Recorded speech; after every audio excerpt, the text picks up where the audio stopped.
Today, cryptocurrencies bounce back from a brief sell-off after inflation unexpectedly rises in January. Trump taps a crypto policy expert at VC firm Andreessen Horowitz to lead the CFTC. And as the U.S. regulatory environment changes rapidly, Nathan Allman of Ondo Finance shares how institutions are thinking about crypto this year.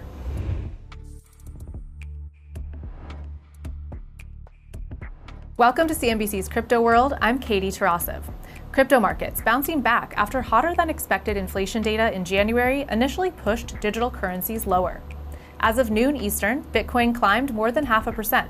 Ether was mostly flat, and Dogecoin inched higher by 0.6%.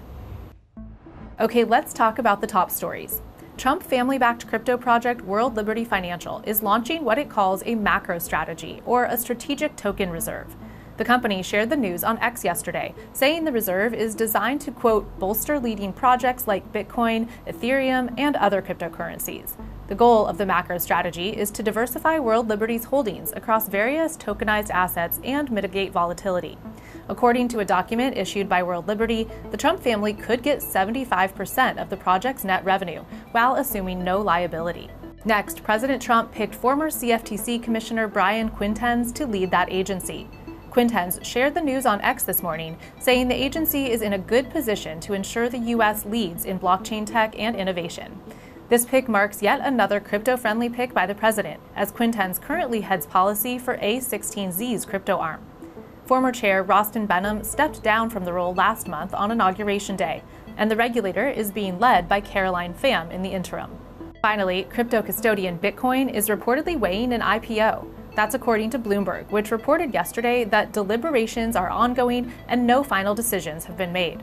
This comes as the industry grows optimistic about its future in the U.S. under the Trump administration. BitGo's CEO, Mike Belshie, contributed $100,000 to Trump's 2024 campaign and reportedly held a fundraiser in Silicon Valley for then-candidate Trump. Bloomberg also reported last week that crypto exchange Gemini is considering an IPO, but hasn't made a decision. Its founders, the Winklevoss twins, were major backers of President Trump, too. Circle is another major crypto firm looking to IPO on a U.S. exchange. After a SPAC merger was scrapped, the company submitted a draft S-1 form in January of 2024, but little has been said since. Last October, stablecoin issuer Circle's Jeremy Allaire told Crypto World that going public is, quote, critical to the company's future. He also said becoming a publicly traded company would increase trust and transparency. Okay, let's talk about institutional crypto sentiment for our main story. Ondo Finance held a summit in New York City last week, hearing from business leaders on the future of on-chain finance. Crypto World's Tanea McKeel spoke with Ondo's CEO Nathan Allman about the biggest priorities and hurdles for institutions. All right, Nate, well, thank you so much for joining us on set at Crypto World today. You guys just held Ondo Summit last week, and that was focused on Wall Street 2.0 and institutional grade on-chain finance. Tell me, what does that look like? What does that mean? And what is sort of the dream that you all gathered to discuss? Yeah, thank you so much for having me. It's great to be here. So we hosted last Thursday our first ever Ondo Summit, brought together about 250 leaders from both crypto, so leading layer one blockchains and DeFi protocols, and then also traditional financial services, had heads of digital assets at BlackRock, Franklin Templeton, Fidelity, BNY, a bunch of other traditional financial organizations. At Ondo, we describe ourselves as building institutional grade products, platforms, and infrastructure to catalyze the movement of capital markets on chain. And that really requires that we sit at the intersection of crypto and traditional finance and bring together a lot of these diverse players. So it was really exciting to have a lot of these conversations about, what we think the future of finance is going to look like on chain in the next few years. A lot of big names that you just listed off. What do your conversations with companies like that look like right now? We just had a huge, sort of rise of Bitcoin last year, not just in the price, but just the interest on the institutional side and the demand for Bitcoin, and then a regime change after the election this year. So right now, how are clients feeling? What are you hearing from the institutions about crypto this year? Yeah, it's a great question. I mean, certainly with the new administration in place and some of the actions they've already taken like the repeal of SAB 121 as an example, the tone has already shifted pretty dramatically in a positive direction, towards what we can do with on-chain finance. I guess I'll bucket my answer into a few different categories. Asset managers have really been leading the way on the institutional front. Even in the old administration, we saw, BlackRock launch their tokenized treasuries fund, Franklin Templeton launch its fund, and there's a few other major ones on the horizon. So, I'd say things are continuing in the positive direction they've been going in with those asset managers. But where it's really exciting to see new progress is with banks and broker-dealers who previously really weren't able to touch public blockchains at all in an interesting way. And we're, starting to see some progress in that potentially changing. There's still some issues with conventional bona fide public blockchains that we're starting to address with OndoChain, which is our hybrid public permission chain with permission validators, but public code deployment access and so on.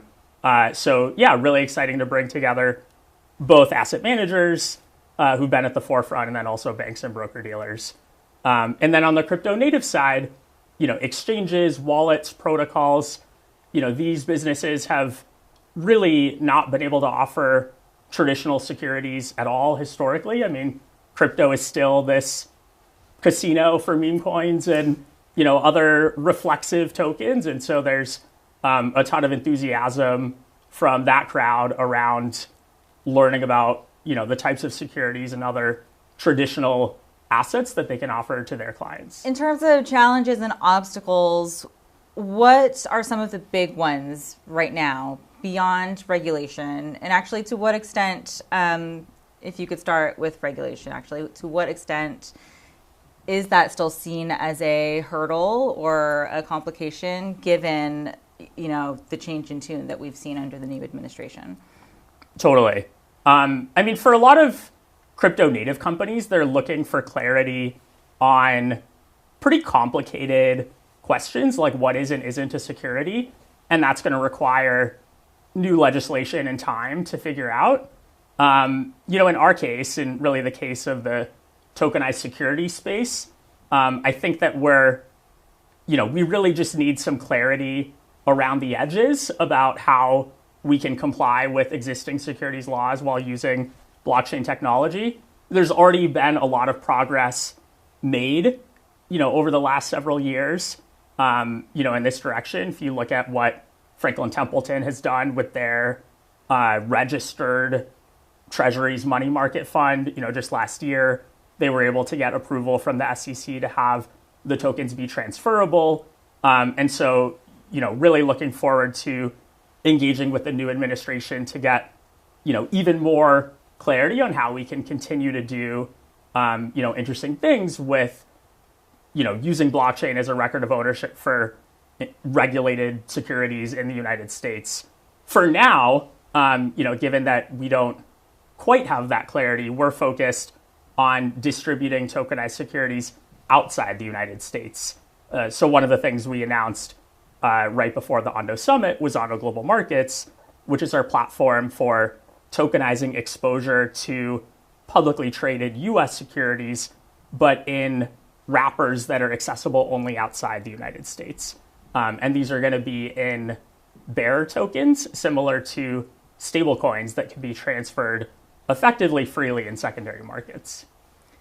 When we look at the market for tokenized securities, we at CNBC have been talking about it for a couple of years now because we hear that this is what the institutions are interested in. What does progress or success this year look like? Like by the end of this year, how will the market have grown or changed? What do you hope to see? And how do you plan to be part of it? Yeah, well, we're starting from very early days in terms of adoption. I mean, there's been a lot of experimentation, a lot of pilots and proof of concepts dating back as early as 2016 around tokenization. There's a lot of investment in 2018. Before founding Ondo, I worked at Goldman on the digital assets team and helped them in 2019, 2020. with things like, we helped the European Investment Bank issue a bond, a $100 million rated bond on public Ethereum. But none of these have really broken into the realm of, real commercial utility for real users. In our opinion, that's been in part because there hasn't been until recently meaningful on-chain financial infrastructure, so trading, lending, derivatives, protocols that were ready to be repurposed to be used for securities. And so that's really what we're doing at Ondo. We're trying to take battle-tested DeFi technology and apply it for these already very liquid traditional securities. So I think we'll make a lot of progress on that front this year, and excited to see the rollout. Okay, that's all for Crypto World today. We'll be back again tomorrow, and we'll see you then.